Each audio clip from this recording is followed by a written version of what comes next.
We are going to the start reproduction in human being. आज हम human being के अंदर रिप्रोडक्शन पढ़ने वाले हैं। Reproduction in human being.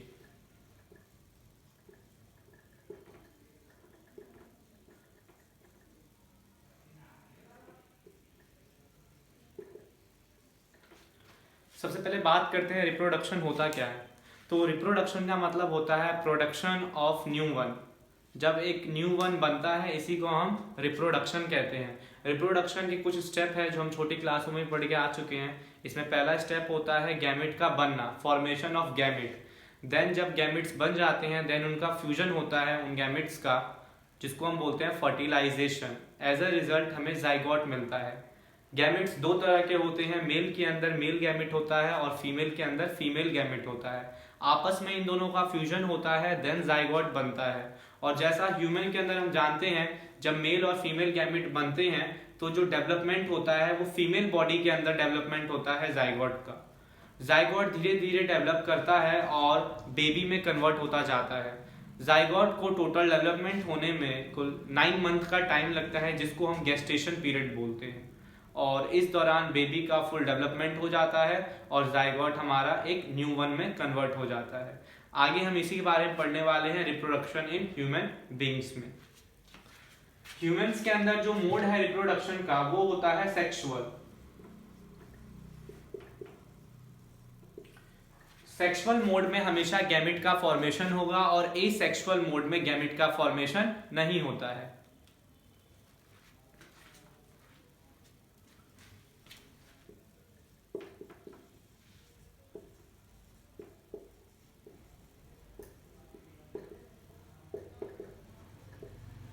Sexual reproduction में दो तरह के सेल पढ़ेंगे, एक होता है मेल जर्म सेल एंड एक होती है female germ cell. Male germ cell की अगर हम बात करते हैं तो मेल्स के अंदर जो मेल जर्म सेल है वो स्पर्म बना रहे हैं और फीमेल जर्म सेल जो बनाती है उनका नाम है एग सेल। मेल्स के अंदर हम देखेंगे मेल जर्म सेल से बनेगा स्पर्म और फीमेल जर्म सेल से फीमेल्स के अंदर बनता है एग सेल। देन आपस में इनका फॉर्मेशन पुबर्टी के दौरान होता है। मेल्स में स्पर्म का फॉर्मेशन स्टार्ट होता है पुबर्टी के दौरान। पुबर्टी एक पीरियड है किसी भी मैच्योर पर्सन के अंदर जब 13 से लेके वो 20 इयर्स के बीच होता है। इस वाले इयर्स को हम पुबर्टी के इयर्स कहते हैं। तो इसी दौरान मैच्योरेशन स्टार्ट होता है। मेल्स के अंदर स्पर्म बनने शुरू हो जाते हैं और फीमेल्स के अंदर एग सेल बनने शुरू हो जाते हैं। फीमेल के अंदर एग सेल बचपन से ही बन रहे होते हैं बट मेल्स के अंदर स्पर्म बनना हमारा पुबर्टी के दौरान शुरू होता है। देन हम आगे पढ़ने वाले हैं कि स्पर्म का फॉर्मेशन और मेल रिप्रोडक्टिव सिस्टम। देन हम पढ़ेंगे एग सेल का फॉर्मेशन और female reproductive system. We are going to start male reproductive system.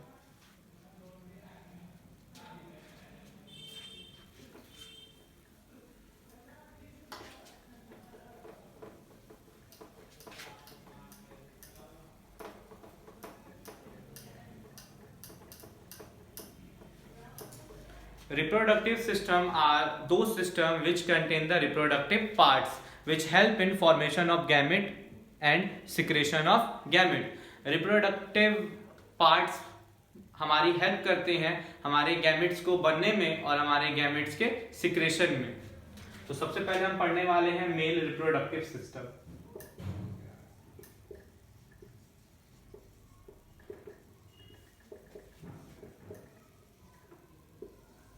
जब हम बात करते हैं मेल रिप्रोडक्टिव सिस्टम की तो हम सबसे पहले बात करेंगे मेल जर्म सेल की।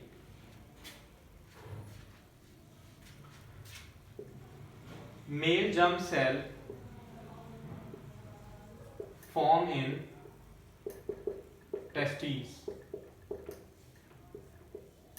मेल रिप्रोडक्टिव सिस्टम में जो मेल जर्म सेल है, सेक्स सेल्स जो फ्यूजन में आके हेल्प करने वाले हैं, वो हमारे मेल रिप्रोडक्टिव सिस्टम के पार्ट टेस्टिस के अंदर बनते हैं।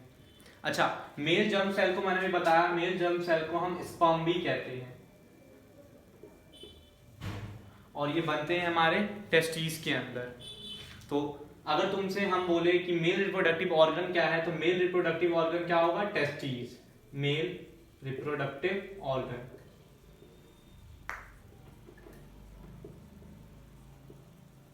ये पहला पॉइंट था। हमारे अंदर मेल्स के अंदर जो टेस्टिस होता है वो पेयर में होता है। टेस्टिस पेयर में होता है और टेस्टिस जो कवर होता है, ऐसे पेयर में टेस्टिस होते हैं और टेस्टिस कवर होता है स्किन से, एक पतली सी स्किन से। इस स्किन को बोला जाता है स्क्रोटम। ये हमारे टेस्टिस होते हैं जिनके अंदर स्पर्म बनेंगे और टेस्टिस जो है एक स्किन से कवर है, उसको बोलते हैं स्क्रोटम। स्क्रोटम का काम होता है कि ये टेम्परेचर को मेंटेन करता है।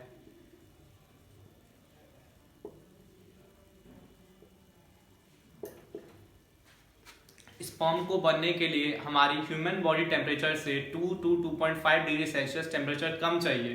तो जो स्क्रोटम है वो बेसिकली हेल्प करता है कि टेस्टिस का जो टेम्परेचर रहे हमारे नॉर्मल ह्यूमन बॉडी टेम्परेचर से 2 to 2.5 डिग्री सेल्सियस कम रहे, जिससे कि स्पर्म ठीक से हमारे टेस्टिस में बन पाए।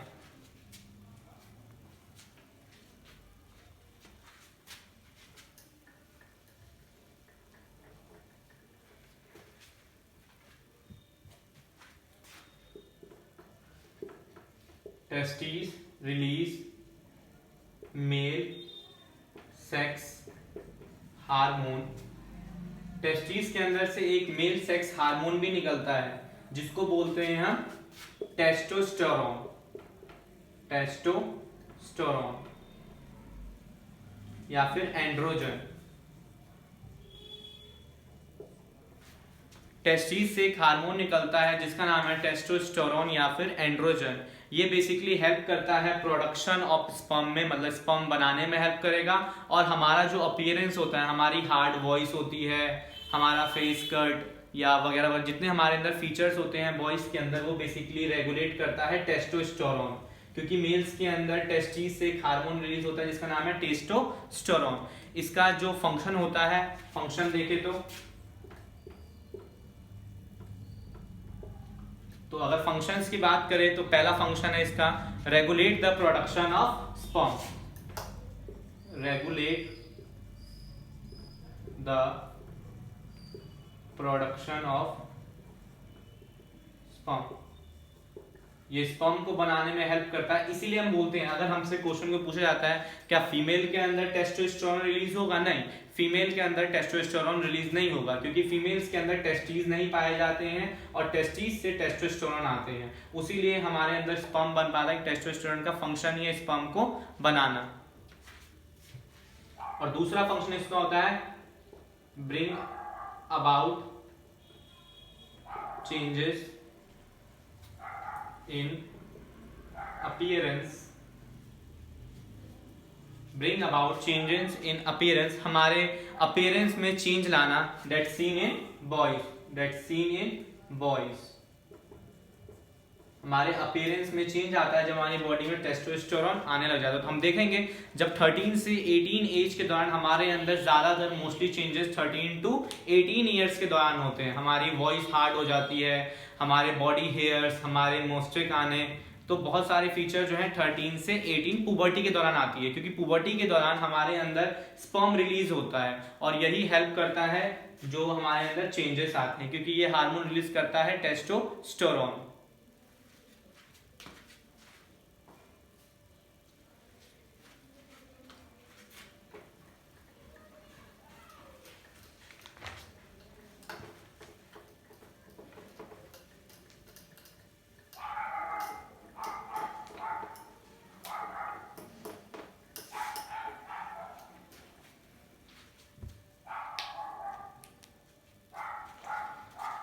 हमारे अंदर कुछ ग्लैंड भी पाया जाता है। हमारे मेल रिप्रोडक्टिव सिस्टम में दो तरह के ग्लैंड हैं, एक को बोलते हैं प्रोस्टेट ग्लैंड और दूसरे का नाम है सेमाइनल वेसिकल।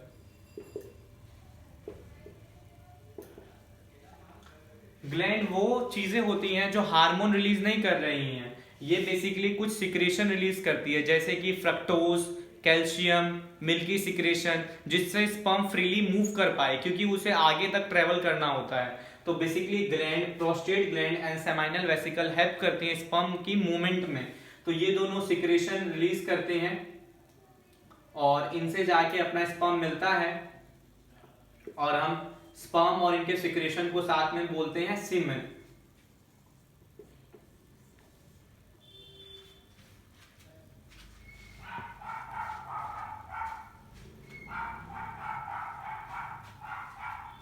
ये जो सीमेन मेल्स के अंदर निकला है ड्यूरिंग रिप्रोडक्शन,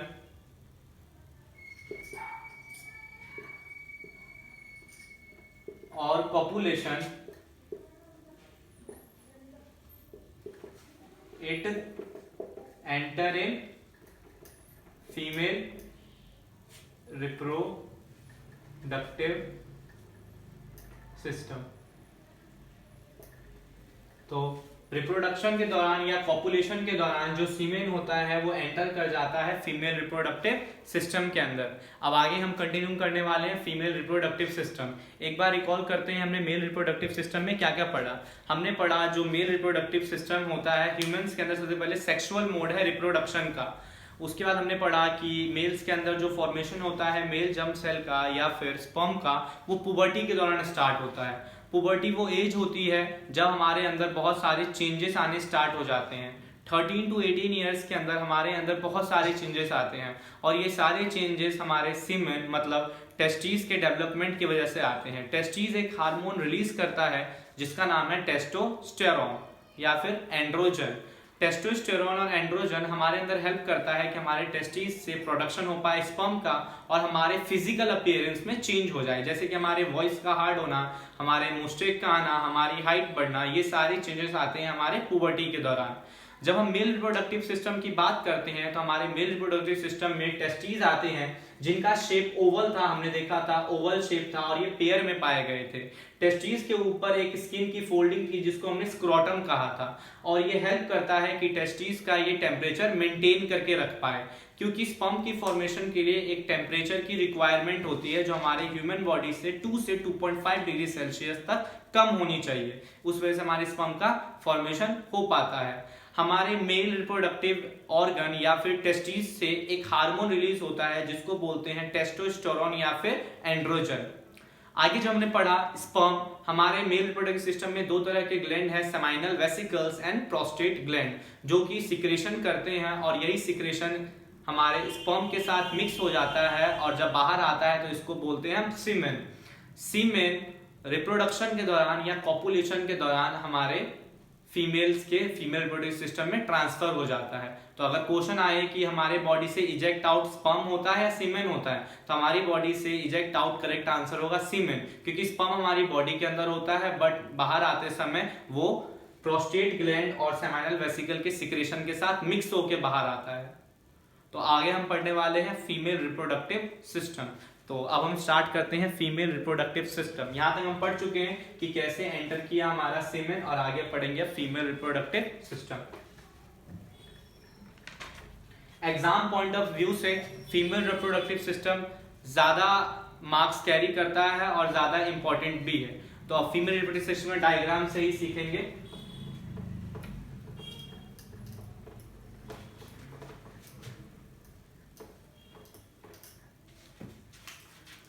फीमेल रिप्रोडक्टिव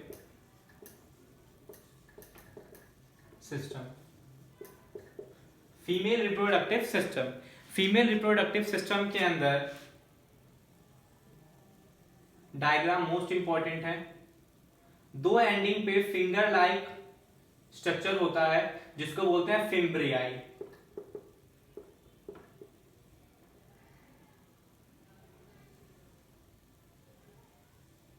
ऐसे करके फिंगर लाइक प्रोजेक्ट स्ट्रक्चर होता है जिसको हम बोलते हैं फिम्ब्रियाई, और इस फिम्ब्रियाई से ओवरी जुड़ा होता है फीमेल्स का, और इस ओवरी के अंदर ही एग बनता है। हर मंथ में एक एग बनता है फीमेल्स के अंदर।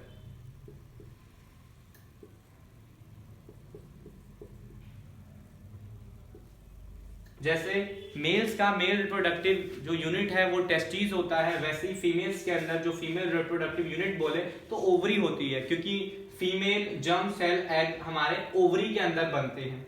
ये देन एग को हर मंथ बनाते हैं, देन फिम्ब्रियाई इसको कलेक्ट करता है और with the help of this Fallopian tube, this is called Fallopian tube, a tube like structure called Fallopian tube.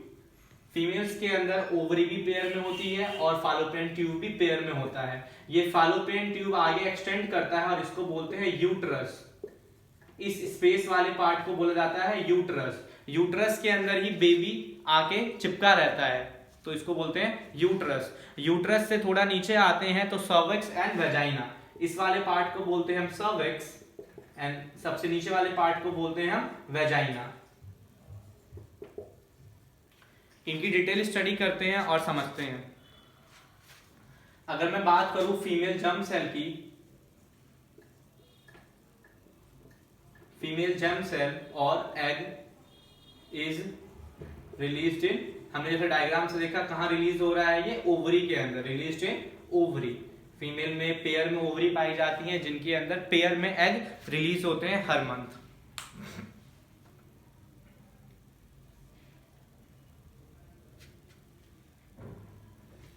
इस ओवरी के अंदर बहुत ज्यादा मात्रा में एग पाए जाते हैं, बट हर मंथ में, एक मंथ में सिर्फ एक एग मैच्योर हो पाता है और आगे जाने के लिए तैयार हो पाता है।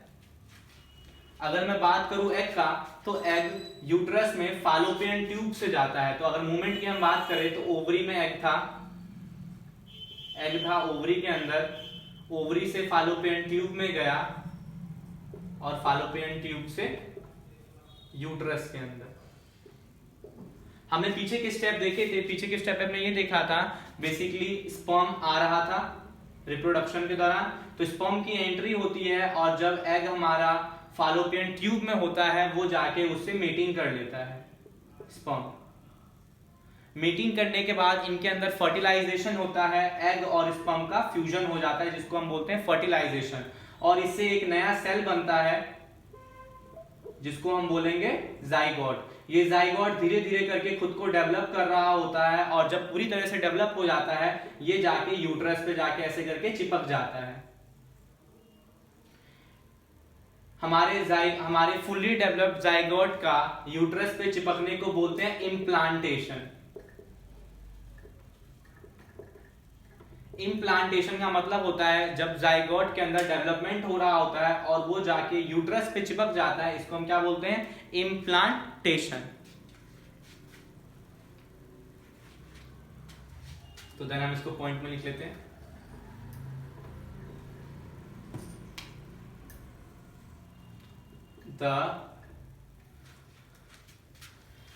द फर्टिलाइज्ड एग, अच्छा ये फर्टिलाइज्ड एग कैसा होगा, डिप्लॉयड होगा या हैप्लॉयड होगा?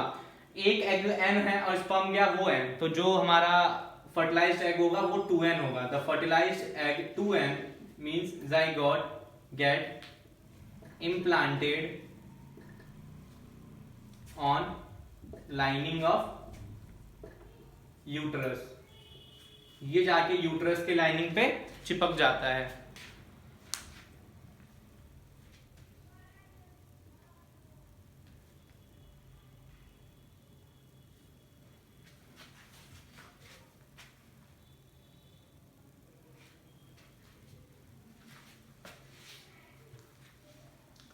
अगर इस एग को हर महीने बाहर जाना ही है, रिलीज तो होना ही है, बट अगर स्पर्म ना आया होता तो ये एग यहाँ पे फ्यूज नहीं होती, ये एग फ्यूज नहीं होती तो ये एग जाती और फ्यूज ना होने, अगर फ्यूज ना होती तो यहाँ पे होता मेंस्ट्रुएशन। अब आगे समझते हैं मेंस्ट्रुएशन क्या होता है। केस 2 आया, if egg is not fertilize, अगर एग नहीं फर्टिलाइज हुआ तो फिर क्या होगा। एग अगर फर्टिलाइज नहीं होता है तो बेसिकली पहला point, zygote is not form, zygote नहीं बनेगा, zygote is not form.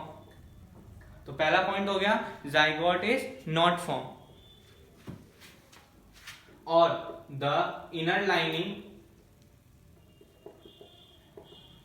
Lining of uterus, uterus की जो इनर लाइनिंग होती है जिसको बोलते हैं हम एंडोमेट्रियम, वो ब्रेक हो जाती है। The inner lining of uterus break with egg and comes out in form of blood. ये बेसिकली ब्लड के फॉर्म में रिलीज होता है, जिसको हम बोलते हैं मेंस्ट्रुएशन।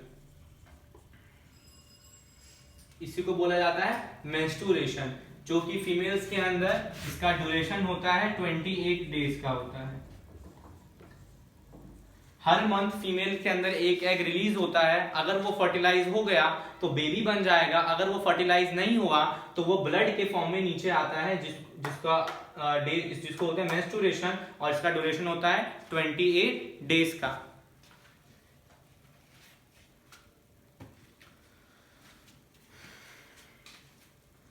जो अंदर अभी हमने पढ़ा था कि जाइगोट डेवलप होता है, तो देखो अगर जाइगोट का डेवलपमेंट होगा तो जाइगोट कन्वर्ट हो जाता है एम्ब्रियो में। एम्ब्रियो के ऊपर एक पाइपलाइन स्ट्रक्चर बन जाता है, जिसको हम बोलते हैं प्लासेंटा।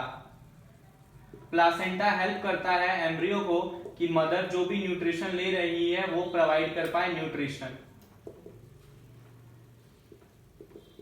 प्लासेंटा एक पाइप की तरह होता है जो बेबी एम्ब्रियो से जुड़ा होता है, और जितना न्यूट्रिशन मदर लेती है उस पाइप के थ्रू बेबी को मिल पाता है। तो प्लासेंटा क्या है, एक पाइप लाइक स्ट्रक्चर है जो न्यूट्रिशन प्रोवाइड करता है एम्ब्रियो को, डेवलपिंग एम्ब्रियो को। धीरे धीरे एम्ब्रियो मदर से न्यूट्रिशन लेके खुद को डेवलप करता है और कन्वर्ट हो जाता है एक फुल्ली डेवलप्ड